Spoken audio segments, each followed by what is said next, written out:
Hi, everyone. Thanks for tuning into our third episode of Wrongful Convictions and Cold Cases. Now, let me pause. For those of you who've been following the Starved Rock murders, I have not forgotten about you. We are still diligently working on that case, investigating. We're going to be back with a bonus, hopefully soon. Hang tight. Today, I'm going to be talking with my former client and friend, Rick Wershe. In 1998, when he was just 17 years old, living in the east side of Detroit, Rick was sentenced to life in prison without parole. Let me say that again. Life in prison without parole for a non-violent drug offense. Rick wound up serving over 30 years in prison. His incredible and outrageous story was portrayed in the documentary White Boy that has appeared on Netflix and Showtime. In fact, I think it might even be on Netflix now. And there was a theatrical movie called White Boy Rick, starring Matthew McConaughey, who portrayed Rick's dad in the film. It's truly hard to believe that Rick's story is real. When you hear it, when you watch it, it is really hard to believe that it is real. I think you are really going to enjoy our conversation today. It's a real eye-opener for sure. We got a lot to talk about. Let's begin.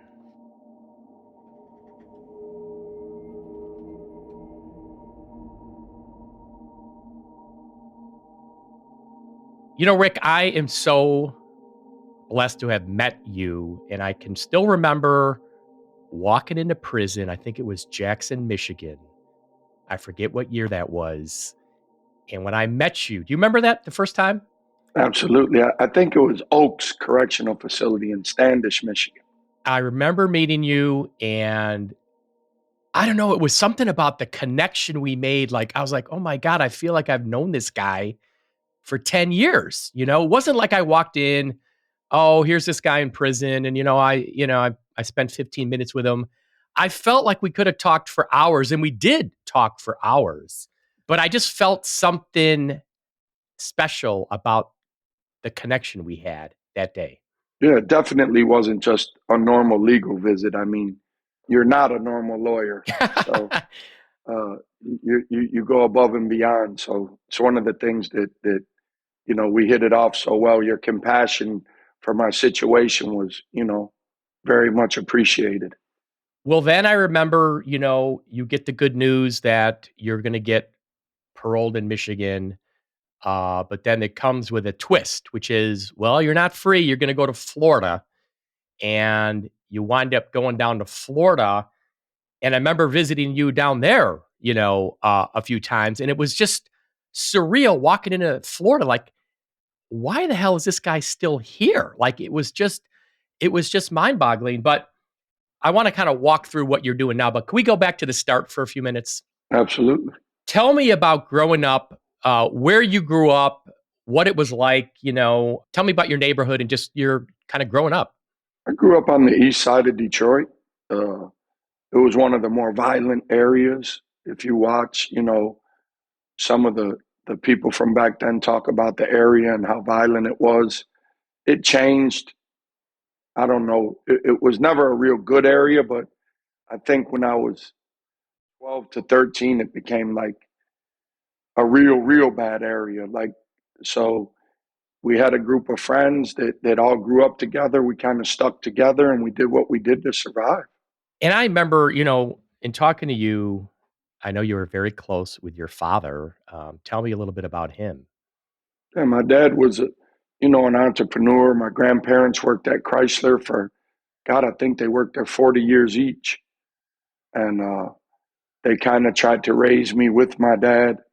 My mom was gone. So, my dad coached Little League Baseball, and I was big into baseball up until probably 13, 14 years old. I was big into baseball.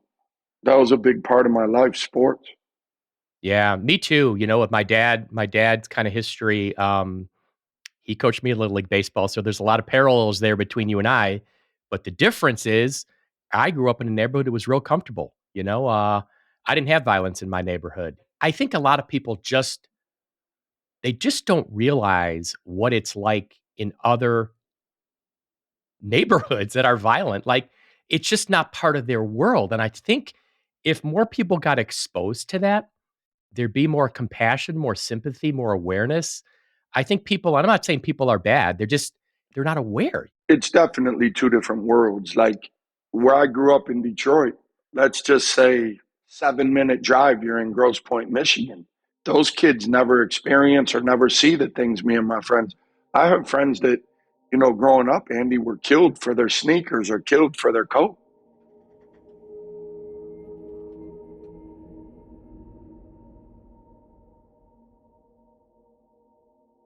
So you're growing up in the east side of Detroit.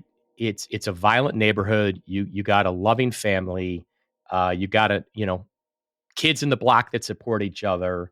I mean, the thing that's so shocking to me when I heard about you and your story is this notion that you became an FBI informant at what age? I think I met them the latter part of my 14th year. Tell me about that. Like, how did it come about and what did they have you do? The biggest misconception from back then is, Andy, to be honest with you, that I was this big drug informant and that I did all these things. It's not true. Like you look at some of these movies or like documentaries and they're like, oh, he did all these things. And a lot of the guys that were my friends back then are my friends to this day. So, like Boo Curry, for instance, me and Boo Curry go out to dinner. We go out to lunch.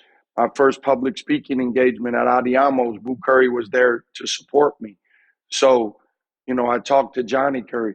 The biggest thing that the government, that I didn't realize I was getting involved in, was the political corruption aspect. They were looking for, corrupt politicians and corrupt police officers. And being a 14 or 15-year-old kid, the Damian Lucas murder happened. And, I don't think they really cared that this young man was killed. And he was killed by accident, but I don't think they really cared. They cared more about going after Gil Hill and the corruption for covering up the murder. So to this day, nothing's ever happened about that because they wanted to expose it, but some people didn't want it exposed to make Detroit look so bad, to say, oh, yeah, you could cover up a 13-year-old boy's murder for $10,000. They didn't want to see that. I'd like to still look into that. I'm very, very intrigued by that whole Damian Lucas murder, and that's something you and I got to talk about. Let's make a note of that. There's nothing that could bring the young man back, and it's sad and tragic, for his family. And recently, his uncle showed up at my public speaking engagement, and it's just a sad situation. Nothing will bring him back. The corruption that covered it up, it's dead and gone. Gil Hill's dead and buried. And, sometimes it's just better to leave things in the past.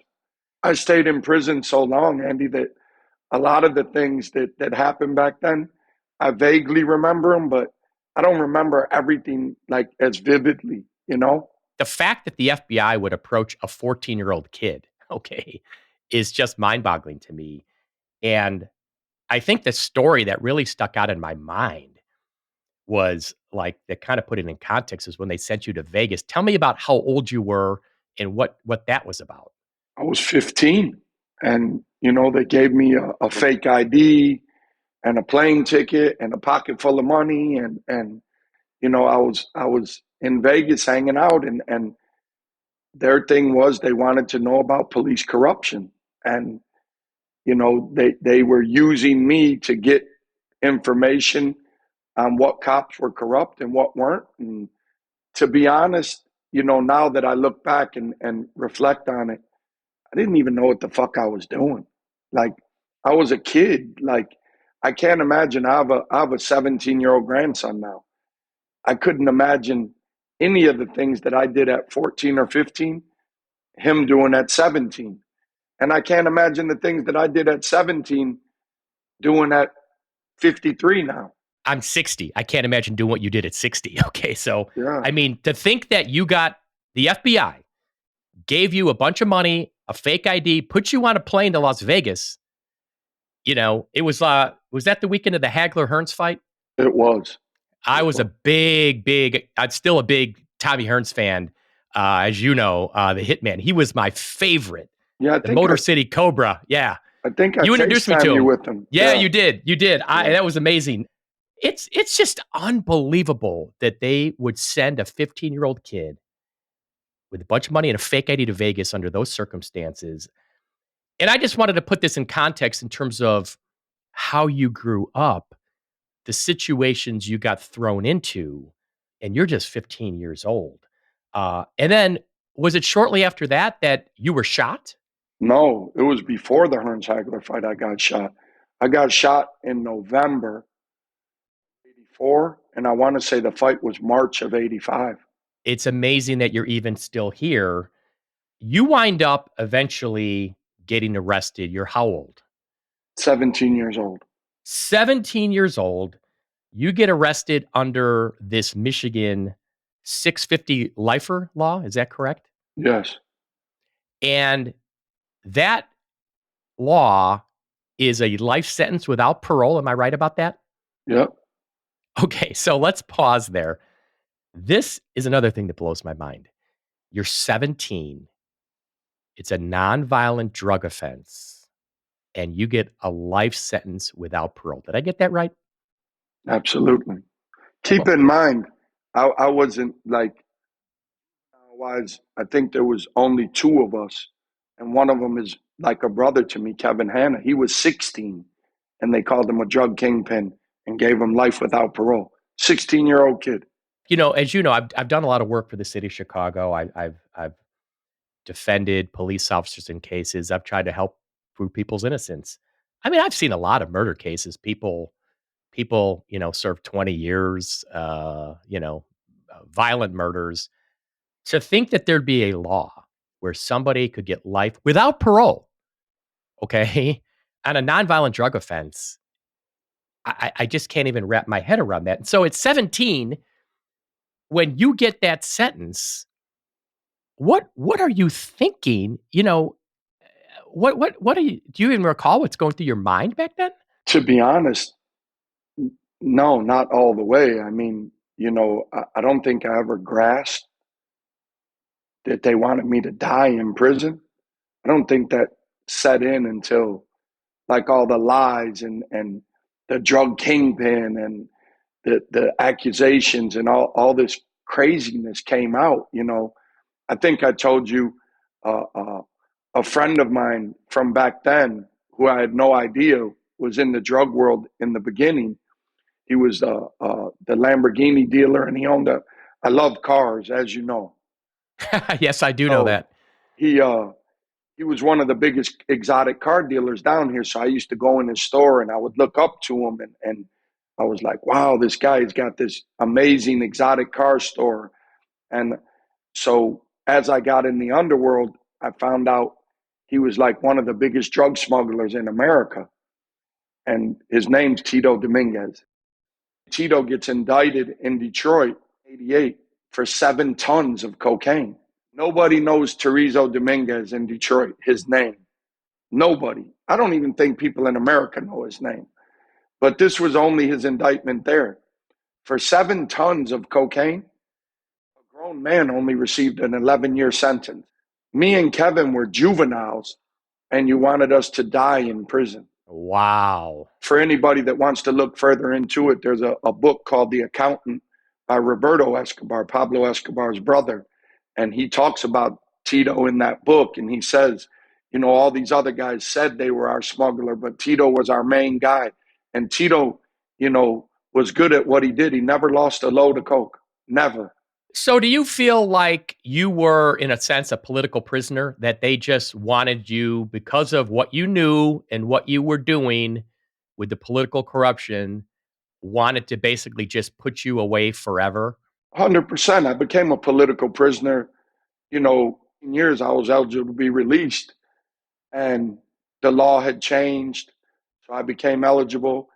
My attorney, now the number 2 prosecutor in Wayne County, I had a conversation with him. He told me, don't worry about anything. And that, I had done my time. I would be released, that I had cooperated against corruption. And the next thing you know, showed up to rally against me being released. Instead of speaking up for what I had done for them, they came in and to be honest, I don't think anyone that showed up to oppose my parole, I don't think any of them told 10% of the truth. They all made up lies and all this conjecture and bullshit. And, Kid Rock was sitting there testifying for me. And I remember talking to him that night, and he was like, I'll never forget it. He answered the phone. I called him, and he was like, bro, what the fuck? And I couldn't believe that they did what they did. Well, what's shocking to me is you've already served 15 years. They've changed the law. Okay. So they've changed the law. It's a nonviolent drug offense, and they're not going to let you out. I mean, you go in at 17, 15 years later, you're 32, and they're going to say he should remain in prison for life. That just shows you there's all this stuff going on behind the scenes, Oh, right? yeah. I mean, it's not a fair procedure on a nonviolent drug offense as a juvenile, and you've done 15 years. When everybody's rallying against you, that's when you know there's some deep, deep stuff on the inside. This procedure, this hearing was with all these quote unquote law abiding citizens and police, and everyone in that hearing committed a felony. They all passed around my sealed grand jury testimony. They read it and they used it against me. Every one of them committed a felony. I've seen some shocking things in parole hearings, but I've never seen anything like this. And so that's what year is that happens, that there was that rally against you getting out? You went in what year? You were 17. I went in technically December of 87. Because I think this law changed in 98. Yeah, and my hearing was 2003, I believe. Okay, 2003. And you don't get released, you don't get parole. You finally get released from Michigan in what year?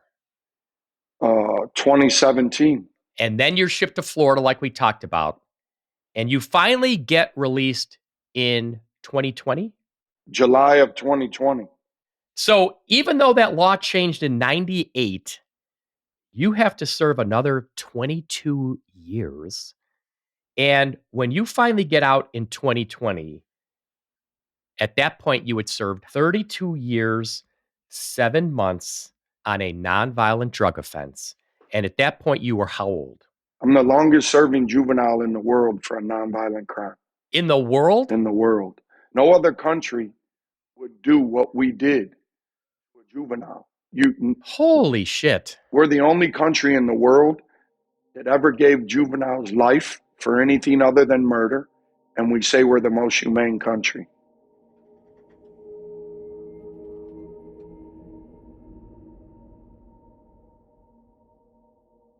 How did you, in those 32 years and 7 months, you go in at 17, and knowing you now, I mean, how did you survive mentally and physically? Because when you go in, there's not a light at the end of the tunnel. It's not like you said, okay, I only got a 10-year sentence. I'm going to, you go in with life without parole. So how do you just not give up? I guess, pride, stubbornness. Thank God I was young when I went in. So I think that helped a lot. But as soon as I went in, I'll never forget him. There was I was in Michigan Reformatory. They called it Gladiator School. It was the worst prison in Michigan. Me and Kevin Hanna were there together. And I was in this school, and I'll never forget, nobody really went to school. You really went there to hang out. And one of the teachers, his name was Ken Jackson. And he came and got me, and he took me out of the trailer. We were going to school in trailers. He came and got me out of that trailer, and he had a federally funded program, and it was called Chapter 21. And it was if you were 21 and under, and he had a brand new trailer with all these Apple computers, and he made sure that I went to school, attained my GED, and then he helped me get into college, and I took some college courses. So that helped me a lot. Is he still around? I would imagine he is. He was probably 15 years older than me. Let's find him. Let's find him, and I want to talk to him. I mean, you know what I love about that story is somebody like that, people that have these jobs at a prison that actually want to help and make a difference, right? What a positive influence somebody like that had on you. Somebody that cared and had compassion and viewed you as a human being as opposed to just a guy in here behind bars, right? A lot of people didn't know that that law existed. So when they saw I was doing life, they would go look up in my file, like what I was in prison for. And they would come back to me and say, "How do you have a life sentence for drugs?" And I said, I would educate them to the law in Michigan. And even then, everybody would tell me, this can't stay like this. And it didn't stay. I mean, it stayed like that for, I think, 20 years. That law was enacted, 19 years. But the governor that signed it, he said it was one of the biggest mistakes of his life. It's incredible that despite the law changing, nothing changed for you. And when you got to prison, did other inmates did they know who you were or how were you treated? I mean, what was that like? Yeah, my case was very highly publicized in Michigan. So, I had, where I come from, as sad as it is, when I got there, I met up with a lot of my childhood friends because most of the people in the prison system are from, you know, the inner cities. And I had so many good friends, that I grew up with, that I had people that were my friends and looked out for me. And of course, you had the haters. And how do you deal with the haters? Yeah, you try and stay away. You surround yourself with the people that you trust, and you stay in a circle, and you try and stay out of the prison politics, so to speak. And it sounds like you were able to navigate the prison politics for those 32 years. I learned pretty young how to navigate those politics. That was, what's amazing about hearing your story is there's something unique about your personality. I think you must have gotten this from your dad. The way you could navigate all the different types of people you've come across, hardcore drug dealers, criminals, politicians, police officers, FBI people. Like, you are savvy enough to navigate that system and survive. I mean, I just found it remarkable at that age. I mean, at 17, 20 years old, I was so immature and shy. And I mean, you had to grow up real fast. I guess the right word would be my childhood was robbed from me, but I didn't have a normal childhood. And I had to grow up fast to survive. Like, I hung out with older people. So, it was, you couldn't be a normal 15-year-old kid. Well, like I said, you grew up in a different environment in East Detroit. And the thing I want to talk about now is, and this is something you and I have talked about before, when you finally get released, you're 32 years, 7 months. And I've seen other people get released. And what's incredible to me is you walk out the door. Well, now what the hell are you supposed to do? I mean, there's no real support system put in place for you. You're on your own. So you walk out the door and you've been living in a prison for the last 3 decades. How do you then assimilate back into society and try to start your life? I always had a plan or a vision that I kept in my head to keep me going. So I read a lot of books. God, at one point I was reading a book a day probably. So, and I think I told you, our friend and my dear friend Scott Silver, who I love, I love dearly, and he's now the biggest writer in Hollywood. He wrote 8 Mile, he wrote The Fighter. Now he's having tremendous success. The first $1 billion rated R movie ever with Joker. And Scott sent me a book by Viktor Frankl called Man's Search for Meaning. So I read that book, and it kind of like gave me a purpose and meaning. And I kind of, that book kind of saved my life. It's the only book I brought home besides my Bible. Wow. I think, and you and I have talked about this, you kind of were uniquely positioned where you had a strong personality, you had been adaptable, and you'd gotten through this 3 decades, and you survived mentally and physically, and you had a little bit of a support system when you got out. But what really struck me is the people that don't, like let's say you got no family, okay? And you don't have any relatives that are alive. You don't even have any friends. There's people like that getting released every day. And it seems like the prison system doesn't really do much to prepare people for that. They don't. In Michigan, they'll release you without ID. You had told me the Michigan prison system was so much more well run compared to Florida. Can you just tell me what you meant by that? Florida is like a third world country, their prison system. Like it's almost modern day slavery. You're forced if you have 10 years or less and you don't have a murder or a rape, they force you to go work out in society. And it's 110 degrees, and you're out here, and I've seen guys fall over. I've seen guys, get get injured severely. I've seen the guards beat people, and if you look it up and don't take my word for it, Google it and or go on YouTube, like the beatings that these guards are able to get away with. Right before I left prison, I'll never forget, a lady told them her back hurt and that she couldn't clean a toilet. Four guards viciously beat her, broke her neck, and now she's, paraplegic. I know exactly the case you're talking about. I did some research on that. There's a guy that I met through you, Derek West, who got beaten by the guards. I don't know if you remember Derek West. You ran into him. I don't know if he was in medical or where, and he reached out to us through you. We wound up bringing a lawsuit on his behalf because he got beaten by the guards, and we got a You got a got a financial settlement. settlement from Yeah, I that. remember. Yeah, yeah. I mean, and he just tells stories. You just made it sound like Florida was like the wild, wild west, like the prison was so unregulated. That's some change that needs to happen too. And you and I talked about some of the things we want to do. And I think one of the things is raising awareness of kind of the horrible prison circumstances in Florida and what's going on there. I wanted to tell this story again. Remember the guy you introduced me to in Florida? He had his teeth. What do you call it when you got like he had the grills on the front? Yeah, gold teeth. And yeah, he had the gold teeth, and he got released, and he wanted to start working, but he didn't have a driver's license. He had all these back fines. So I basically paid off a bunch of his back fines so he could get his license. And I met him for lunch. What was that guy's name? You know what I'm talking about? His name was Matt.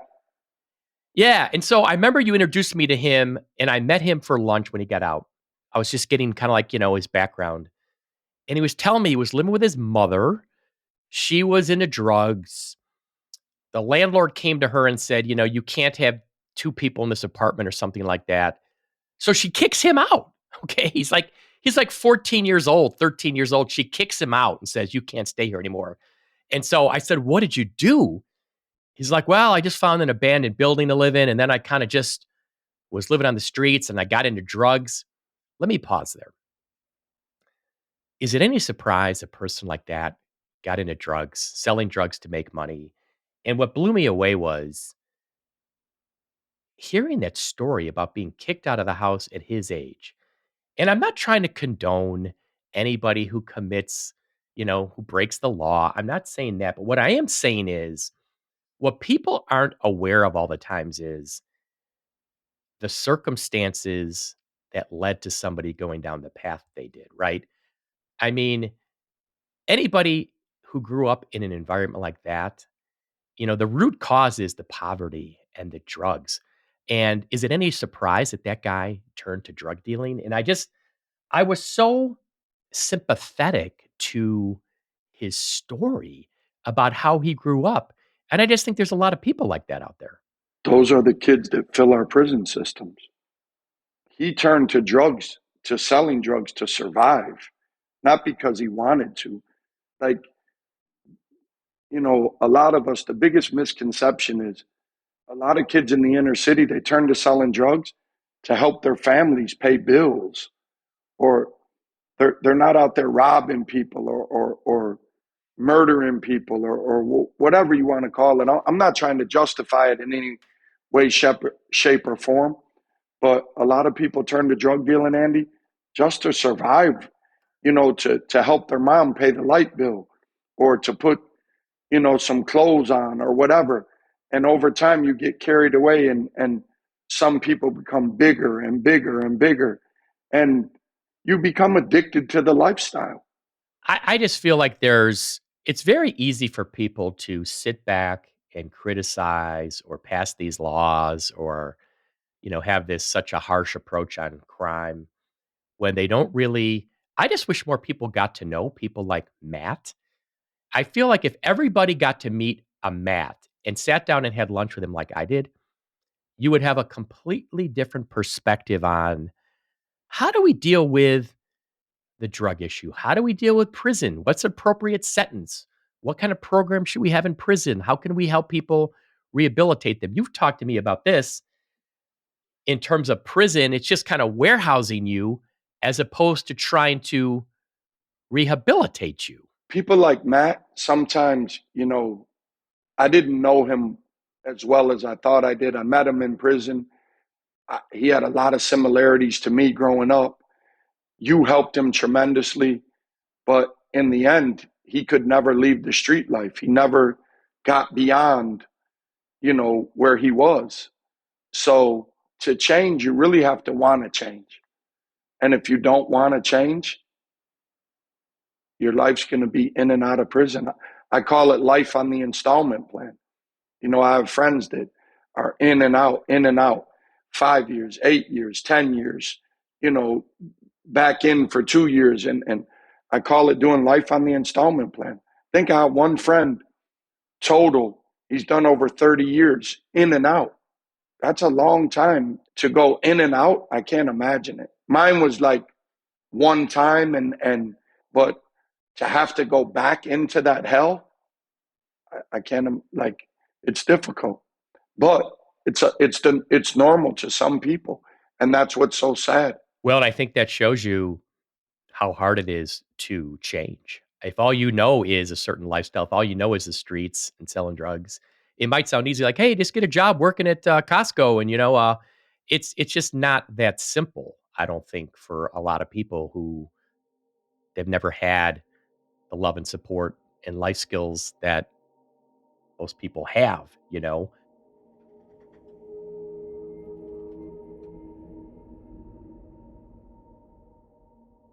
We talked about how you've got several people that have gotten out of prison and have been phenomenally successful. And I was really intrigued by that. And do you remember the word you used to describe it to me or why that is? They're hustlers. Hustle. I have told that story 100 times. I have told that story 100 times because it applies in all kinds of contexts. Tell me what you meant by that. A true hustler is you're just going to find a way to make it happen. Whether you're selling drugs or whether you're selling shoes. And if you don't have that hustle, you're not going to make it. I had friends that got out of prison and they went into selling cars for car dealerships, and they became some of the best salesmen, at the dealership. And it was because of that hustle and that drive. And, I have another friend that he did 2 years in prison, and he came home and he flipped that switch from the streets and he built a marijuana company called House of Dank. He's valued at over $100 million. That blows me away. It's unbelievable. I'm proud of him. He knew that he didn't ever want to go back to prison, and he knew to flip that switch. And I tell him every day that I look at him like a little brother and how proud I am of him. You should write a book and just call it Hustle. I swear to God, I'm dead serious about this. You should get a guy to write it with you. Hustle by Rick Wershe, because I think it's I'm a big, on the bookshelf right behind me right now, I've got a lot of kind of like motivational books. I think they're very helpful. And Some are. just yeah, some are. You got to find good ones. But the concept of hustle, like you said, it applies in any context out there in life. My dad was a lot like that. And I just think it's such a great life lesson. It just applies to whatever you're doing. Like you said, selling shoes, selling insurance, working at a car dealership, or whatever you're doing. Um, it's just such an important quality. One other topic I want to talk about. What kind of programs do you think are missing in prison? What can we do to basically improve our prison system, the focus and what's missing now that you think isn't there that can change? If you wanted to be an advocate, if you could make changes right now, what would it be? First, I want to go back and say something. A lot of those books you buy, those are from hustlers, because I've read Yeah. I've read several of them. Let me tell you something though. Okay. Yeah. I'm not saying every self help book is great. What I am saying though is I look at books at a bookstore and I flip through it. And the book might be 200 pages. But you know what? If there is one paragraph that resonates with me, if there's one line that resonates with me, I'll tell you an example right now. There's the book called The Power of Now. Okay. It's a long book. I don't necessarily like understand everything in it. But here's what I did understand. What it says is you can't control the future. You can't control the past is the past. The future, you can't worry about things you can't control. Live in the now, today, this moment, right now. Focus on the now. Okay. That resonated with me. I got this from my dad too. I don't worry. I don't worry about things I can't control. I don't worry about what if this happens? What if that happens? That never crosses my mind. I'm focused on today. What am I going to do today? How can I move the ball forward today on the people I'm trying to help? And you know what? You and I are like this. I don't have a rear view mirror. I'm looking out the front windshield, right? What's the point of looking in the rear view mirror, especially somebody like you? You're going to sit back and look at the last 32 years? No, you're focused on going forward. Absolutely. I don't ever look back. You can't change yesterday. I think, there was a saying that I had on my wall in prison for years, and it said, your past is painless because it exists forever. Your future is painless because it doesn't yet exist. And I live by that motto. I don't look back. I think you know me. I live for now. I live in the moment. Like I can't change yesterday, and tomorrow I don't know what it brings. Amen. And I think, I've heard it described this way. That's why on a car, the rear view mirror is so small, but the windshield's so big, you Well, they know? want you looking out the It front, not out the back. Yes. Yes, absolutely. But go back to this question of, because you and I had talked about this, and I want to try to collaborate with you on, I'll call it social justice issues, prison issues. What is your like short list of if you were sitting down with like the warden of a prison right now that you had been in Florida or anywhere, what would you say like, here's some changes I would suggest that need to be made? First, you need to be treated like a human being, because at some point you're going to be released back into society. And if you don't treat people like human beings, this is America. You're not supposed to be beaten because you went to prison. That's not your sentence. Your sentence is to go there, serve your time, be released. You did your time, and the first thing we need to do is treat people with respect and more humanely. Secondly, I would say skilled job training. When you're in there, give a person an opportunity. I don't care if it's teaching them to hang drywall. Let them go to class every day and teach them to be the best fucking drywall hanger there is. And when these guys get out, you can jump right into that skill. Excellent point. I mean, I think just learning some of those trades, give people the skills so when they get out of prison, they can survive. And there's also got to be, I think employers have to be willing to give people a second chance, not be scared away by, oh, this guy did time in prison. Giving people an opportunity to get back on their feet. We talked about this concept of a hand up. Tell me what that meant to you. I got that phrase from you, a hand up, not a hand out. Explain what you meant by that. A lot of people, that are released, or even people that are out here not doing well in society, they don't necessarily want a hand out. They don't want you to give them, some people do, but people don't look for a hand out. They want a hand up. And when I say a hand up, just a little bit of help getting on their feet. maybe giving them a job or offering them a job or you know, helping them get the skilled training that they need to be successful in life. Yeah, I think that's important. You and I got some work to do. I really would like to follow up and do some stuff on that. What are you doing now? Tell us a little bit about what kind of business ventures do you got going on now? Tell me a little bit about your life as it is today. Right now, like my main focus would be my brand, which is the Eighth by White Boy Rick. And the Eighth is your Eighth Amendment. It's the ban on cruel and unusual punishment, excessive bail, excessive fines. Uh, it's a cannabis brand in Michigan and in Massachusetts. We recently launched in Mass. So for me, it's a cannabis brand, but it's far beyond that. So try and educate people. And, I work with a company, Team Wellness. We're getting ready to start a juvenile program. I get to work with some amazing people. Daryl McDaniels from Run DMC, he was one of my childhood icons. He's going to help me with these kids. Trick, another big rapper, Street Lord Juan, I Swear Vezo, Danny Hirani, like so many people that have, been incarcerated or their past. And now our passion is trying to reach some of these kids and through Team Wellness, some of these kids, I think the youngest one was 9 years old. They had him locked up. So through Team Wellness, come to us and Team Wellness will get him counseling and they'll make sure that he eats good while he's there and he'll have snacks and he'll be treated like a human being. He'll be educated. And, we try and give him a little glimmer of hope. Tell me what Team Wellness is. Explain what that is. Team Wellness is a company based in Detroit. They're a fully integrated healthcare company. The programming is so good. The healthcare is so good that I've taken my mother there for treatment. They really don't turn anybody away. Tony feeds over 300 meals a day out of his pocket to homeless, and it's amazing. I wish you could see. We just brought on a new guy, Wassam, to run the new food truck for the kids, and I bought a food truck down here in Miami, and we took it and we had it wrapped in these real vibrant colors so the kids feel good. And if you see the food, I haven't got to taste it yet, but I've got to see pictures, and I'm like, wow, I'm going to start coming there to eat.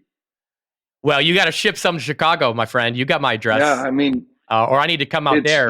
But the work that's being done at Team Wellness, like in the city, is it's second to none. Like the kids program is going to be such an amazing thing to take these kids out of juvenile hall and put them back at their home and let them come every day to Team Wellness for counseling and for training and, just to treat them like a kid and not like, I still remember being treated horribly as a kid in juvenile hall.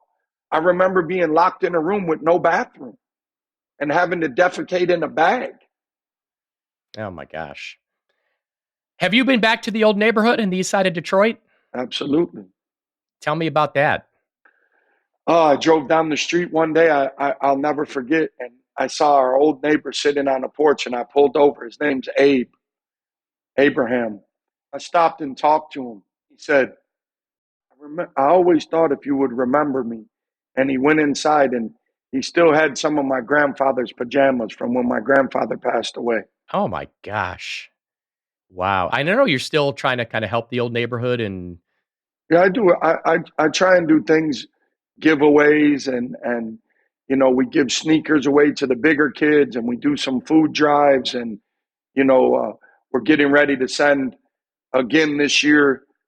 Love for a Child is an organization I work with, and we're going to get ready to get donations to send 90 foster kids to summer camp. I think last year you helped me do that. I say this a lot to people. I said, if you had spent an hour with Rick Wershe, and I asked you, what do you think this guy's been doing the last 30 years? And they didn't know anything about you. I think they'd be like, oh, I don't know. He's worked at Team Wellness for, last 20 years, or he's had his own, not-for-profit, or he's a consultant for prisons. And if I told them, no, this guy was in prison from 17 to 51. I don't think anybody could imagine that. Hearing you talk, hearing how smart you are, how passionate you are, how you care so much, how you give back. You're really an amazing person. I'm so glad I met you. Blessed to have met you. I love you, brother. Listen, Andy, I love you. Like the things that you did for me, I can never forget. So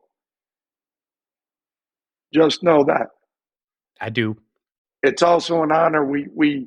I get to work with you and do some consulting. So working with Hale and Monaco is I talk about it all the time. You don't know that, but I met someone yesterday from Chicago, and I was like, "Have you heard of Hale and Monaco?" And they were like, "Yeah, I know them." And I said I work with Andy Hale, and he's a dear friend of mine. So working with you and the work that you do, a lot of it goes unrecognized, but the work that you're doing is means so much to me, that you give back and you try and help people in prison, and that you want justice and you want to change.